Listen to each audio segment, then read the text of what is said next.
मन के पास एक बड़ा प्यारा हथियार है, और जिस दिन तुमने उस हथियार को अपने हाथ में लेकर पलटवार कर दिया, मन खत्म। हमारी माता जी कहती कि जब तुम्हारे मैं वीडियो देखती हूं तो मुझको बहुत हंसी आती है। इज्जत भिखमंगों की होती है, गरीबों की। गरीब आदमी क्या कहता है, भैया पैसा नहीं कमाएं लेकिन इज्जत बहुत कमाएं। लुंगी के नीचे कच्छा नहीं पहने हो।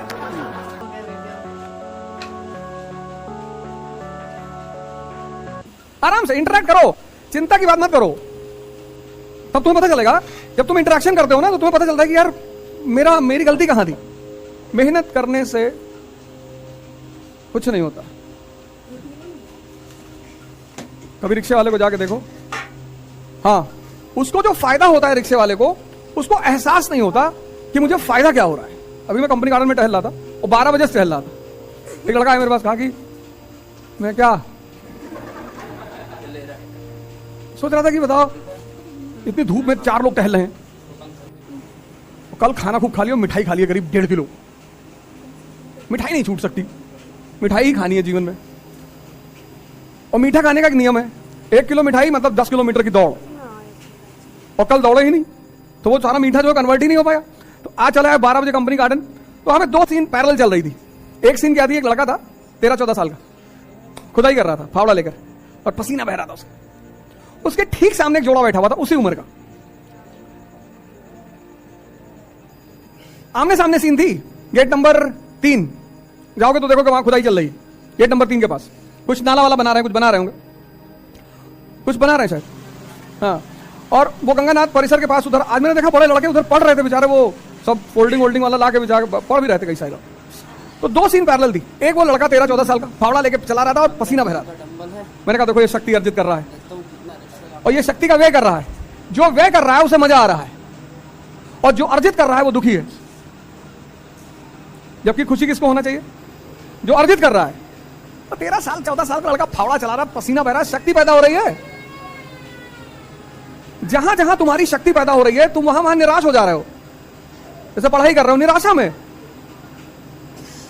तुम पढ़ाई कर रहे हो निराशा में, तुम करो साहब हमको पढ़ने का मन नहीं है, तब करोगे क्या? किस चीज का मन है बताओ? लिखो एक कागज में किस चीज का मन है, तुमको अपने ऊपर हंसी आएगी। मन के पास एक हथियार है आदमी को बर्बाद करने का। उस हथियार का नाम क्या है?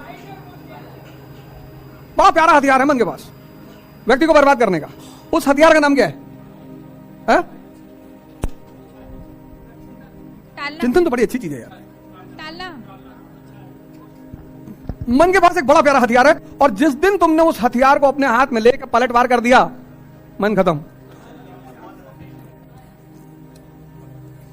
टालना, कल पर टालना। हाँ, सुन लिए। ये मन का हथियार है। इसे कहो योग करना है, कहेगा कल। इसे कहो ध्यान करना है, कहेगा कल। इसे कहो पढ़ना है, कहेगा कल। ये नहीं कहता नहीं करेंगे, नहीं करे तो पकड़ में आ जाए।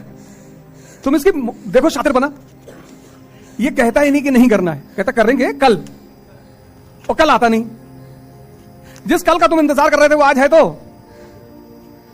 दुनिया में सबसे बड़ा स्कैम है कल। इसे कहो पार्टी करना है आज, शादी अभी। कुछ चीजों के लिए तुरंत तैयार है, तुरंत, बस अभी करा दो भैया। अगर तुमने इस चीज को रिवर्स कर दिया कि आज पढ़ेंगे कल पार्टी करेंगे, जैसे कि तुमको कल पे टलवाता है ना, तो जिन चीजों को ये तुमको कल पे टाल रहा है, तुम उससे कहते हो कि नहीं आज पढ़ ले 4 घंटा, और इसको तुम छोटे छोटे टारगेट दिया करो। इसकी एक और दूसरी कमी ना बन, ये बड़ा टारगेट बनाता है। कहता कल जो है सुबह 8 बजे से 12 तो कम है, कहेगा सुबह 8 बजे से 7-8 बजे रात तक तो खींच देंगे, पढ़ेंगे नहीं, खींच देंगे। और इतना तुम्हें अंदर से उत्साहित रखेगा कि कल सब तुम्हारा खत्म करवा देगा। और जो सुबह 8 बजे का कहेगा बारिश हो रही, गेहूं फसल खराब हो गई, किसान बेचारे परेशान है। तुम्हारा भोजन बहुत संतुलित होना चाहिए, भोजन पर बड़ी निगाह रखनी चाहिए, धर्म का पालन करना चाहिए। हमारी माता जी कहती कि जब तुम्हारे मैं वीडियो देखती हूं तो मुझको बहुत हंसी आती। बचपन से देखा है ना, लेकिन आज वो चीजें इतना काम आ रही हैं, इतनी कोई डरा नहीं पा रहा है। इतना कांड कर भाई टीचर, डॉक्टर, वकील, इन तीनों में से तीनों का क्या बिगाड़ू? मानसिक संतुलन खत्म। मैं भैया परसों शाम को बैठा था, एक साहब का फोन आया, अरे बोले गजब हो गया। मैंने कहा वर्ल्ड वॉर शुरू कर रहे हैं, हमेशा मजाक के मूड में रहते हो। अरे मैंने कहा क्या हुआ? अरे बोले तुम्हारा फेसबुक पेज है। मैंने कहा मेरा तो 10-20 हजार है। एक पेज पे गंदी गंदी तस्वीरें लगी हैं।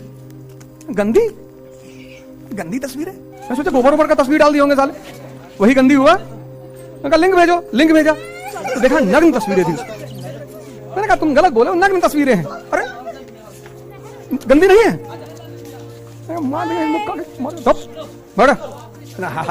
अरे कितनी बेइज्जती हो रही। मैं कौन सा मुगल फैमिली से हूं कि मेरी इज्जत है? इज्जत भिखमंगों की होती है, गरीबों की। गरीब आदमी क्या कहता है? भैया पैसा नहीं कमाएं लेकिन इज्जत। तुमको समाज उलझा देगा, तुमको समाज उलझा देगा। मेरी शादी थी यहीं इलाहाबाद में हुई, ससुराल में यही है, इसीलिए यहाँ टिके रहने का बताया। पर मैं जाता नहीं कभी। और जब मैं जिस दिन 1 मई को शादी हुई थी, आ रही 1 मई, मैं यहां पहुंचा, दाढ़ी वाली, टी शर्ट पहने, जीन्स पहने और वो शूज। तुम्हारे एक सीनियर थे, कहीं भैया तुम्हारी शादी है आज। हमने कहा तो? अरे बोले दाढ़ी वाली तो बढ़वा लो यार। अरे मैंने कहा सर कैसी बातें कर रहे हो, दाढ़ी से शादी होगी? तो यही एक दुकान है आगे, जो खादी आश्रम वाली लाइन नहीं है, सिविल लाइंस में उस तरफ मेन मार्केट जो है, सुभाष चौराहा वाली, वहीं पे एक आरिफ भाई दुकान है। तो वो बेचारे उनको बुलाए, कहे पागल वागल हो, बेइज्जती हो जाएगी। कोई बेइज्जती नहीं होगी, मिडिल क्लास की कोई बेइज्जती नहीं होती, तुम चिंता मत किया करो। ये जो शाही वर्ग है ना, ये हम लोग को 2-3 बातों पे डराता है। कहता तुम्हारी इज्जत चली जाएगी, गई है ही नहीं। ये तुमको इन सब चीजों से बांध लेगा, कराएगा तुमको, जेल चले जाओगे। हाँ तो कितने राजनेता जेल गए, किसी की इज्जत गई? मनीष सिसोदिया अंदर, राहुल गांधी जी जाने की तैयारी कर रहे हैं, कह रहे जमानत नहीं ले रहे हैं, जमानत ही नहीं ले रहे हैं। पार्टी परेशान है कि भैया जमानत तो हाई कोर्ट में अपील करो, अपील ही नहीं करेंगे। चुनाव आ गया, राहुल जी जेल चले आएंगे, उनकी बहन घूमेगी देश भर में, मेरे भाई को बंद कर दिया। लालू जी इतने दिन अंदर रहे, और हमारे श्रद्धेय भगवान कृष्ण पैदे भाई हुए। ये सब टेंशन मत दिया करो फालतू का। देखो हमारे गांव में, हमारे घरों में, कभी कभी हमारे परिवारों में तुम देखो पैसा नहीं है, लेकिन इस फालतू की चीज के लिए लोग ब्याज पे पैसा लेके काम करते हैं। सबने देखा होगा, कोई ऐसा थोड़ी मैंने देखा है, सबने देखा होगा। हाँ बिटिया बड़ी वाली जब हुई तो माता जी ने कहा मुंडन करना पड़ेगा, करवा लो, कम से कम 500 आदमी खाने आएंगे। मैंने कहा गांव लूटने जाना है, 500 आदमी खाने, 2-4 लोगों को खिला दो। अरे भैया जवान के लो, बाहर में गए जवान के लो, पैसा नहीं है, गोली खरीदने का पैसा नहीं, तो जो है 500 लोग खरीद कर दो, डाका डालने, फिर तुम बदतमीजी वाली बातें कर रहे हो। अरे तो कहां से दें तुमको पैसा? मैंने कहा फालतू की कोई नाटकबाजी घर में नहीं हो, मुंडन कराइए और 2-4-5 लोग जो है उनको भोजन कराइए और खत्म। फालतू की चीजों के चक्कर में कभी मत पड़ना, नहीं तो ये चीजें तुम्हारे दिमाग में कभी नहीं बैठेंगी। भारतीय दर्शन ने मुझे देखना सिखाया और पाश्चात्य दर्शन ने मुझे सोचना सिखाया। इसलिए भारत में फिलॉसफी एक बड़ा प्यारा सब्जेक्ट है। और भारत में शब्द क्या है? दर्शन। दर्शन मतलब देखना। तुम्हारे पिता ने, तुम इतने बड़े थे, तुम्हारा पेशाब साफ किया, तुम्हारी पॉटी साफ की, तुमको अपने हाथ से खाना खिलाया, तुमको अपने कंधे बिठा घुमाया। अब हो सकता है तुम्हारी विचारधारा उनसे ना मिलती हो सकता है, चलो ठीक है, अभी नहीं मिल रही है, लेकिन उस पुराने जो कर्ज का ब्याज चल रहा है उसको भूल जाओगे? अगर 6 साल की उम्र में तुमको चाय की दुकान पे भेज दिया होता तो खत्म हो गए होते। बढ़िया। आज मैं लोगों को क्या देता हूँ, अरे हमारा पापा हमारे को विचार थोप रहे हैं, कोई बात नहीं। हमारे जमाने में मोबाइल था ही नहीं, कितना बड़ा जनरेशन गैप हो गया है भाई। तुम्हारा भी पिता हमारी उम्र से ज्यादा थोड़े होंगे, हमारी उम्र के ही होंगे। और हम पहली बार जो मोबाइल खरीदे 5110, वो 50 किलो का मोबाइल लिया था, इतना बड़ा मोबाइल था 5110 नोकिया का। वो मारने में ज्यादा काम आता था, मार दी किसी का सर फट गया। ये तो तुम्हारे हाथ में स्मार्टफोन से, तो कितना बड़ा जनरेशन गैप हो गया है। इसलिए जिसको दिखाई नहीं पड़ता ना उसको समझाया नहीं जा सकता। भारत ने एक बहुत अच्छी बात कही, कि जो दिखाई पड़े वो ज्ञान, पढ़ना मतलब कुछ नहीं। इसलिए पश्चिम में आज तक बुद्ध नहीं पैदा हुए, पश्चिम में विचारक पैदा हुए। विटगेंस्टाइन, डिकार्ट्स, स्पिनोजा, लाइबनीज, कांट, इमैनुअल। पर आज तक पश्चिम में संत पैदा नहीं हुए। और पश्चिम में फिलॉसफी का मतलब है लव फॉर नॉलेज, ज्ञान के प्रति प्रेम। और भारत में दर्शन का मतलब है जो देखा गया। इसीलिए मैं बार बार तुमसे कहता हूं कि पढ़ के कोई महान नहीं हुआ। सारे साइंटिस्टों के बारे में पढ़ो, देखो मैडम क्यूरी, आइंस्टीन, इनको कहीं से विचार ही तो आया। किसी किताब में थोड़ी। एडिसन की कहानी पढ़ो, जिसने इलेक्ट्रिसिटी वाला जो साइंटिस्ट है, उसके टीचर ने क्या कहा उसकी मां से कि मंद बुद्धि है तुम्हारा लड़का ये। उसकी मां ने वो लेटर कभी एडिसन को दिखाया ही नहीं।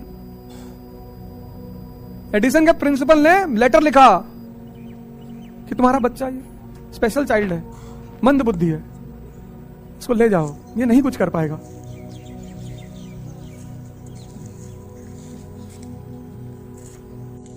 तुम्हारा दिमाग कमजोर नहीं है, तुम्हारा दिमाग खराब है।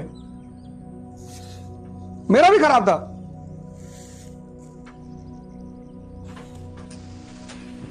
तुम्हारा दिमाग कमजोर नहीं है। हमको भी लोग कहते थे कुछ नहीं कर पाओगे, आइए उसकी तैयार है, हंसते थे लोग मेरे ऊपर।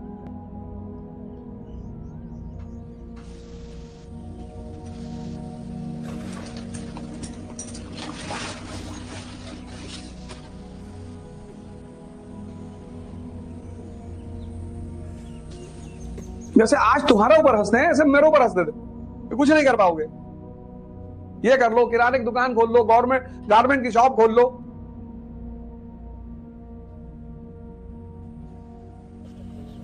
पर मुझे आशा की किरण मिली भारत के संतों में। एक दो नोट नकली निकल गया 50,000 की गड्डी में, तो सारे गड्डी सारी नोट फाड़ डालोगे।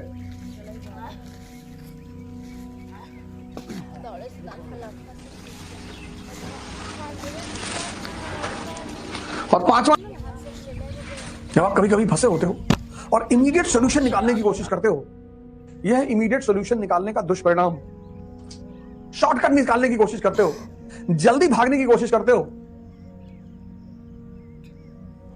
जितने लोग तैयारी करते हैं आईएएस की, उसमें 90% लोग सिर्फ इसलिए फेल होते हैं क्योंकि वो जल्दी में है। आईएएस की तैयारी 2 साल की तैयारी है, 1 साल की सिर्फ कोचिंग है।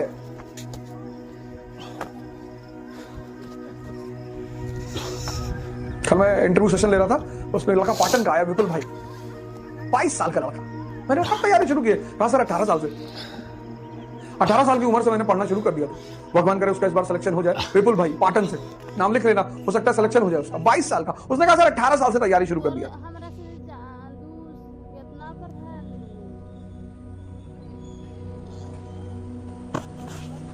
ये तैयारी 1 साल की नहीं है। 1 साल, एक तो ह्यूमैनिटीज इस देश में कोई पढ़ता नहीं, और ऊपर इस तरह से तो बिल्कुल नहीं पढ़ता। एनसीईआरटी को कितनी मजाक में लोग पढ़ते हैं, कभी इस तरह पढ़े सीरियसली? कितना गहरा खजाना दबा हुआ है एनसीईआरटी में। और अभी तो शुरुआत है,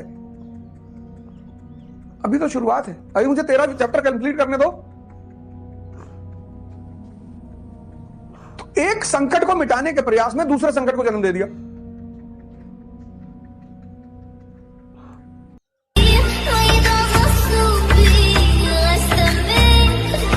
अपने सफर में हूँ, मजे में हूँ, सामने होता तो क्या कर लेते।